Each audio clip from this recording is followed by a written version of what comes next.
Hello friends, good morning. എല്ലാവർക്കും ഇന്നത്തെ കഥയിലേക്ക് സ്വാഗതം.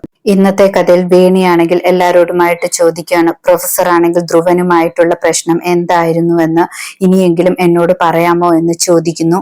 എങ്കിൽ പിന്നെ ഞാനും ഈ കുടുംബത്തിലേതാണെന്നൊക്കെ വിശ്വസിക്കാമെന്നൊക്കെ പറയുന്നുണ്ട്. വേണി അപ്പോൾ എല്ലാവരോടുമായിട്ട് പറയുന്നുണ്ട്, ഞാൻ ഈ കുടുംബത്തിലെ അല്ല, എന്നെ ചേർത്ത് പിടിക്കാൻ ഒരു കുടുംബമില്ല എന്നൊക്കെ പറഞ്ഞിട്ട് വേണിയും പോകുന്നു. പിന്നീട് ചാരങ്ങാട്ട് വീട്ടിലാണെങ്കിൽ രാധാമണി തങ്കച്ചി പ്രൊഫസർ ഒരു കൊലപാതകം ചെയ്തെന്ന് പറഞ്ഞിട്ട് വിശ്വസിക്കുന്നില്ല. പാവത്തെ പോലെ ഇരുന്ന മനുഷ്യൻ ഇങ്ങനെയൊക്കെ ചെയ്യുമെന്ന് കരുതിയില്ല എന്നൊക്കെ പറയുന്നു. ഗൗരി അപ്പോൾ പറയുന്നുണ്ട്, എന്റെ അച്ഛൻ അങ്ങനെയൊന്നും ചെയ്യത്തില്ല എന്നൊക്കെ. മഹാദേവൻ ചോദിക്കാണ്, ധ്രുവൻ പിടികുട്ടാപ്പുള്ളി വല്ലവുമാണോ? അവന്റെ തലയ്ക്ക് വല്ല പൈസയും ഓഫർ ചെയ്തിട്ടുണ്ടോ? അതുകൊണ്ടാണോ പ്രൊഫസർ ഇങ്ങനെ ചെയ്തതെന്നൊക്കെ ചോദിക്കാണ്. രാധാമണി തങ്കച്ചി അപ്പോൾ പറയാണ്, പ്രൊഫസറിനെ ആർക്കും അറിയില്ല, പക്ഷെ ഇവിടുത്തെ മരുമകളുടെ അച്ഛൻ എന്ന് പറഞ്ഞാൽ എല്ലാവർക്കും അറിയും. അതുകൊണ്ട് ഈ കുടുംബത്തിനാണ് നാണക്കേടെന്നൊക്കെ പറയുന്നു. ഇനി ഗൗരി കൂടുതലൊന്നും അഹങ്കരിക്കേണ്ട, ഇനി അഹങ്കരിക്കാനുള്ള ഒരു കാര്യവും നിനക്കില്ല എന്നൊക്കെ പറയുന്നു. ഗൗരി വിഷമത്തോടെ മുകളിലേക്ക് പോകുന്നു. ആ സമയത്ത് ശങ്കർ ആണെങ്കിൽ അമ്മയോട് പറയുന്നുണ്ട്, അവൾ ഒരുപാട് വിഷമിച്ചിരിക്കുകയാണ്, ഈ സമയത്ത് അമ്മ കൂടെ പ്രശ്നം ഉണ്ടാക്കരുതെന്നൊക്കെ. അങ്ങനെ പറഞ്ഞിട്ട് ശങ്കറും അകത്തേക്ക് പോകുന്നു. ആ സമയത്ത് ശേഖർ ആണെങ്കിൽ അമ്മയോട് പറയാണ്, അമ്മ പറഞ്ഞതിൽ ഒരു തെറ്റുമില്ല എന്നൊക്കെ. അവൾക്കാണെങ്കിൽ കുറച്ച് അഹങ്കാരം ഉണ്ടായിരുന്നു, അതിനാണ് തിരിച്ചടി കിട്ടിയെന്നൊക്കെ ശേഖരൻ പറയാണ്. അതിനുശേഷം ശേഖരൻ അച്ഛനോട് പറയുന്നുണ്ട്, അച്ഛന്റെ കുട്ടി ശങ്കരൻ പറഞ്ഞിട്ട് പോയത് കേട്ടോ എന്ന്. അപ്പോൾ മഹാദേവൻ പറയാണ്, അവനാണെങ്കിൽ എല്ലാവരുടെയും മുന്നിൽ എന്നെ അപമാനിപ്പിക്കുകയാണെന്നൊക്കെ. അവനിപ്പോൾ ഏറ്റവും വലുത് അവന്റെ ഭാര്യയും ഭാര്യ വീട്ടുകാരുമാണെന്നൊക്കെ പറയുന്നു. പിന്നീട് ഗൗരിയാണെങ്കിൽ ശങ്കറിനോട് പറയാണ്, നിങ്ങളാണെങ്കിൽ എന്നെ ഇപ്പോൾ വിളിച്ചോണ്ട് വരേണ്ടിയിരുന്നില്ല, എനിക്കാണെങ്കിൽ അമ്മയും ആരതിയൊക്കെ ആശ്വസിപ്പിക്കണമായിരുന്നു എന്നൊക്കെ പറയുന്നു. ശങ്കർ അപ്പോൾ പറയണം, നമ്മൾ അവിടെ നിന്നിട്ട് ഒരു കാര്യവുമില്ലല്ലോ, ശ്യാം സാറിനാണെങ്കിൽ ആരെയും സഹായം വേണ്ട എന്നാണ് പറയുന്നത്.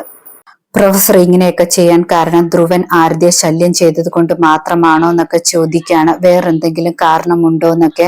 ഗൗരി അപ്പോൾ സങ്കടത്തിലാകുന്നു. ഗൗരി ആദ്യം വിചാരിക്കുകയാണ് ശങ്കറിനോട് എല്ലാ കാര്യങ്ങളും തുറന്നു പറഞ്ഞാലോ എന്ന്.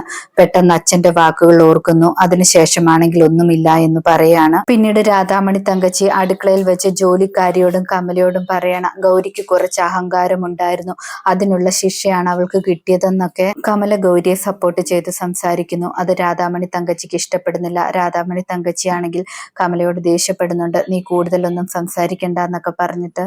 പ്രൊഫസറിന്റെ വീട്ടിൽ എല്ലാവരും വിഷമിച്ചിരിക്കുമ്പോൾ ഒരു കോളിംഗ് ബെൽ കേൾക്കുന്നു.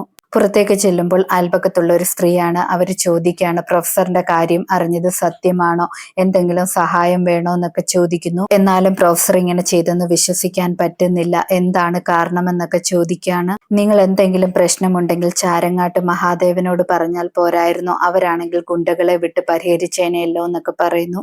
ആ സമയത്ത് അത് കേട്ടുകൊണ്ട് വേണി വരികയാണ്. വേണിയാണെങ്കിൽ അവരോട് ചോദിക്കാണ്, എന്റെ അച്ഛനും ഞങ്ങളും ഒക്കെ ഗുണ്ടകളാണോ എന്ന്. ആ സ്ത്രീ അപ്പോൾ പറയാണ്, ഞാൻ എന്തെങ്കിലും സഹായം വേണോ എന്ന് അന്വേഷിച്ച് വന്നതാണെന്ന്. വേണി അപ്പോൾ ചിരിച്ചുകൊണ്ട് പറയാണ്, അങ്ങനെയാണോ, എങ്കിൽ ഞങ്ങൾക്കൊരു സഹായം വേണമെന്ന് പറയുന്നു. വേണിയാണെങ്കിൽ അതിനുശേഷം പറയാണ്, പ്രൊഫസറിനെ വിട്ടയക്കാൻ വേണ്ടി ഞങ്ങൾക്ക് കുറെ പൈസ വേണം, കുറച്ച് പൈസ തന്ന് സഹായിക്കുമോ എന്ന് ചോദിക്കുകയാണ്. വേണിയുടെ ചോദ്യത്തിന് മുന്നിലാണെങ്കിൽ ആ സ്ത്രീ ചൂളിപ്പോകുന്നു. അവർക്ക് എന്ത് പറയണമെന്ന് അറിയാത്ത പോലെ അവസ്ഥയാകുന്നു. ആ സമയത്ത് വേണി പറയുന്നുണ്ട്, പൈസ തരാൻ പറ്റത്തില്ലെങ്കിൽ പെട്ടെന്ന് തന്നെ ഈ ഗേറ്റിന് പുറത്തേക്ക് പൊക്കോളാൻ എന്ന് പറയാണ്. വേണിയോടാണെങ്കിൽ ആദർശ് ഇങ്ങനെയൊന്നും സംസാരിക്കാതെ എന്നൊക്കെ പറയുന്നുണ്ട്. പക്ഷെ വേണി അതൊന്നും കേൾക്കുന്നില്ല. വേണിയുടെ ചോദ്യം കേട്ടിട്ട് അയൽപക്കത്തെ സ്ത്രീ പെട്ടെന്ന് തന്നെ അവിടെ നിന്ന് പോവുകയാണ്. അതിനുശേഷം ഗൗരിയും ശങ്കറിനെയുമാണ് കാണിക്കുന്നത്. ഗൗരി പറയുന്നു, എനിക്ക് എന്റെ വീട്ടിലേക്ക് പോകണം, ഈ സമയത്തല്ലേ നമ്മൾ അവർക്ക് സപ്പോർട്ട് കൊടുക്കേണ്ടതെന്നൊക്കെ ചോദിക്കുകയാണ്. ആ സമയത്ത് രാധാമണി തങ്കച്ചി ജ്യൂസുമായി വരുന്നു. നിന്നെ ഇവിടെ ആരും തടയത്തില്ല, നീ പൊക്കോളാൻ എന്ന് പറയുന്നു. രാധാമണി തങ്കച്ചി ഗൗരിയോട് ചോദിക്കുകയാണ്, നിനക്കറിയില്ല ധ്രുവനോടാണെങ്കിൽ പ്രൊഫസർ എന്തിനാണ് അങ്ങനെയൊക്കെ ചെയ്തതെന്ന്. അപ്പോൾ ശങ്കർ പറയാണ്, ഗൗരിക്ക് അതെങ്ങനെ അറിയാനാണെന്ന്. രാധാമണി തങ്കച്ചി അപ്പോൾ ശങ്കറിനോട് ചോദിക്കുകയാണ്, നീയുമായിട്ട് ധ്രുവൻ അടിയുണ്ടാക്കിയിട്ടില്ലേ, നിന്നെ കുത്തിയതും അവനല്ലേ എന്ന്. ഇതോടെ ഇന്നത്തെ കഥ അവസാനിക്കുന്നു. പുതിയ കഥയുമായി വീണ്ടും കാണാം. താങ്ക്